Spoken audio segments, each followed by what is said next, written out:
कि आप एक सिविल सर्वेंट क्यों बनना चाहते हैं। अगर आपके पास इस बात का जवाब आ जाता है कि आप सर्विसेज में क्यों आना चाहते हैं, तो आगे की राह बिल्कुल आसान है।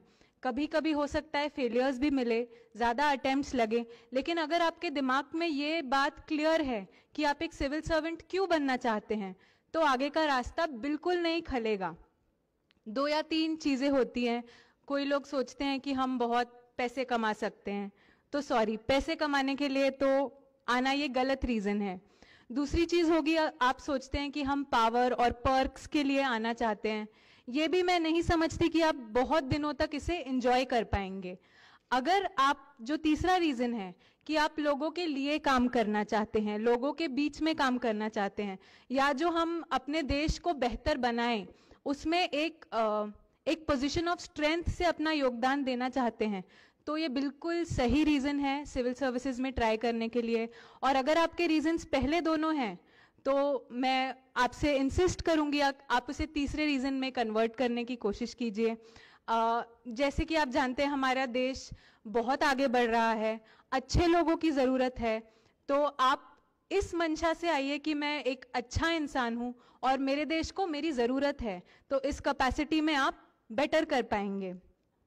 अब जहां तक मेरी जर्नी की सवाल है, तो मैंने एमटेक बायोटेक्नोलॉजी किया है पुणे से ही, और जब भी मेरा कोर्स खत्म हुआ तब मैंने जीआरई दी थी और मेरा बहुत बेहतरीन स्कोर था 1490। मैं यूएस जाने के लिए बिल्कुल तैयार थी, पर जो मेरे ग्रेजुएशन के बाद का फाइनल ईयर था वो एक लैब प्रोजेक्ट था।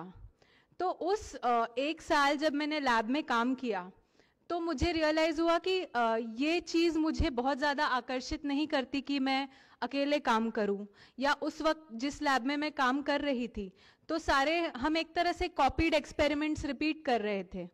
तो मैंने सोचा कि फिर मैं कुछ ऐसा तलाशूं जिसमें मैं जब हम अपने करियर के बारे में सोचते हैं तो हम जिंदगी के 35 से 40 साल आगे के या 30 साल उस चीज को करना चाहें, ऐसी खुशी आपको मिले कि जो चीज आप अगले 30 साल तक खुशी से कर सकते हैं। तब मैंने सिविल सर्विस के लिए डिसाइड किया। सिविल सर्विसेज या टीचिंग, ये 2 चीजें मेरे जहन में थी कि या तो मैं बहुत अच्छी शिक्षिका बन सकती हूँ या फिर मैं एक सिविल सर्वेंट बन के लोगों की मदद कर सकती हूँ।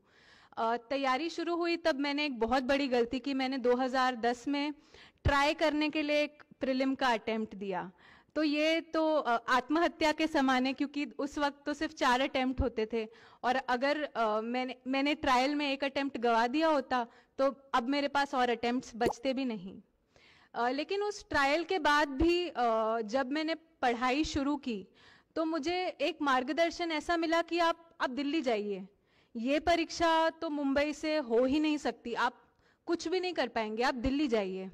और ये मेरी थी दूसरी बहुत बड़ी गलती कि मैं बिना समझे ये ऐसा समय था जहां तक कि मैंने अखबार भी कभी खोल के पढ़ा नहीं था, बस पेज 3 पलट लेते थे कभी कभी।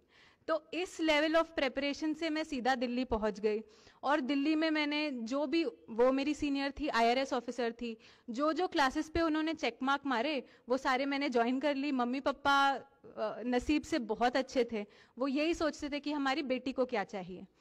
तो जब ऐसे करके मैं पहुंची तो एक वाक्य मुझे याद आता है कि हमारे टीचर बता रहे थे इंडियन कॉन्स्टिट्यूशन के बारे में कि आर्टिकल 2 में ये लिखा है, और मैं वहां पे बैठकर सोच रही थी ये कौन सा आर्टिकल है, ये आर्टिकल कहाँ छपा है। मतलब इस लेवल की कच्ची थी मैं जब मैं दिल्ली गई। और ऑब्वियसली मैं पहले से बहुत हार्ड वर्किंग थी, तो एक गलत दिशा में बहुत देर तक हार्ड वर्क करने का नतीजा ये हुआ कि मैं मेंटली और फिजिकली बिल्कुल मेरा ब्रेकडाउन हो गया।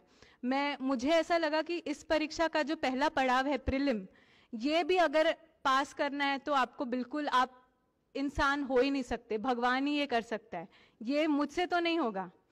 ये ऐसी हालत जब मेरे पेरेंट्स ने मेरी देखी तो उन्होंने बोला कि तुम बॉम्बे वापस आ जाओ। मैं मुंबई से हूँ बेसिकली। उस वक्त फिर मैंने एक ऐसी चीज की जो आमतौर पे भारतीय स्टूडेंट्स नहीं करते, मैंने गैप ईयर लिए, मैंने 2 गैप ईयर लिए।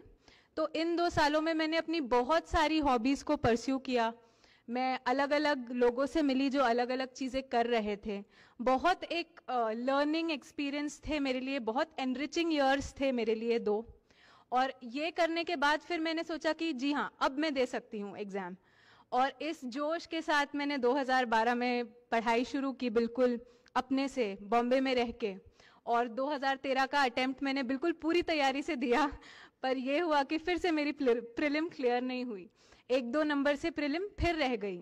और पर इस फर्क ये था कि पहले भी मैं एक ट्रायल अटेम्प्ट दे चुकी थी, लेकिन उस अटेम्प्ट को फेल होने के बाद मैं बिल्कुल बिखर गई।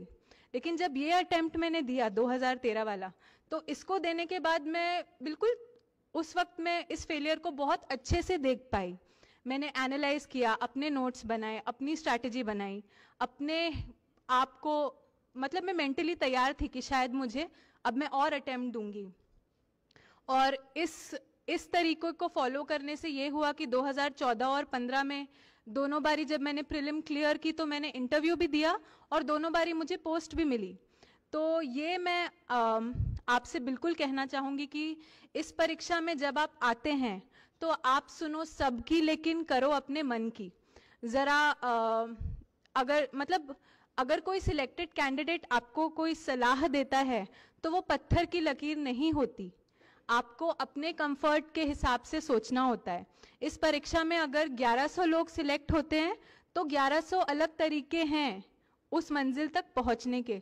तो ये बिल्कुल नहीं है कि आपको घर छोड़ के दिल्ली जाना है, आपको घर छोड़ के पूना रहना है, या आप दिल्ली जाएंगे तो आपकी बात बिगड़ ही जाएगी जैसे मेरी बिगड़ी। तो एक अपने लिए खुद का डिसीजन लीजिए। कहीं सुनी पे तैयारी करना गलती होगी। तैयारी करते हैं तब बेसिक बुक्स पढ़ना बहुत ज़रूरी है, भले आपको थोड़ा समय लगे, लेकिन बेसिक किताबें आप पढ़िए। और दूसरी चीज़ मेरे बारे में मैं ये आपको बताना चाहूँगी कि 2013 में जब मेरा प्रीलिम क्लियर नहीं हुआ तब मैंने एक दूसरी जॉब ले ली, नेशनल इंश्योरेंस कंपनी लिमिटेड। इनकी इंश्योरेंस की परीक्षाएं चलती थी, तो उसमें मैंने एडमिनिस्ट्रेटिव ऑफिसर की नौकरी ली। अब ये जॉब भी मेरे लिए एक बहुत अच्छा अनुभव था, क्योंकि बहुत सालों के बाद एक स्टेबल सैलरी आपके बैंक अकाउंट में आती है तो आपको अच्छा लगता है। और वो एक तरह से एडमिनिस्ट्रेशन ही तो था। मुझे ऐसे लगा कि अगर मैं आईएएस भी बन जाऊँ या किसी भी सर्विस में जाऊँ तो मुझे लोगों से डील करना है और मुझे फाइलों से डील करना है। तो ये एक अच्छा अनुभव मुझे नौकरी में रहते हुए मिला। और एक ये भी बहुत अच्छा अनुभव मिला कि आप जब अच्छे से काम करते हैं तो लोग आपको बहुत अप्रिशिएट करते हैं। जैसे मेरे जॉब के दौरान एक वाकया हुआ, जब जैसे कि 2-3 बार इनफैक्ट ऐसे हुआ कि जिस चीज़ को लोग बोलते हैं कि कल आइएगा, परसों आइएगा, अगर मैं उसको तुरंत कर दूं कि नहीं आप रुकिए मैं अभी कर देती हूँ, तो लोग गदगद हो जाते हैं, उनको बिलीव नहीं होता। वो कहते हैं कि आप सरकारी ऑफिस में बैठ के आप जल्दी कर रहे हैं, आप कैसे कर रहे हैं। एक आदमी ने तो मुझे यहाँ तक कह दिया कि मैडम आपका काम देख के मुझे लगता है कि सारे ऑफिसेज में सिर्फ औरतें ही होनी चाहिए, क्योंकि औरतें ही इतने अच्छे से और इतने मन से काम करती हैं। तो सब जब आप ऐसी चीज़ें सुनते हैं तो आपको अपने बारे में भी काफ़ी कॉन्फिडेंस आता है कि हाँ मैं कुछ कर रही हूँ जो सही है। तो इस बात से बिल्कुल मत घबराइए कि आप जॉब के साथ नहीं पढ़ सकते। हाँ, लेकिन जब आप जॉब लेते हैं, क्योंकि जब मैं 2015 का अटेम्प्ट दे रही थी तब मुझे काफ़ी लीव्स लेनी पड़ी और इस वजह से थोड़े मेरे वर्क प्लेस में क्लैशेस भी हुए थे।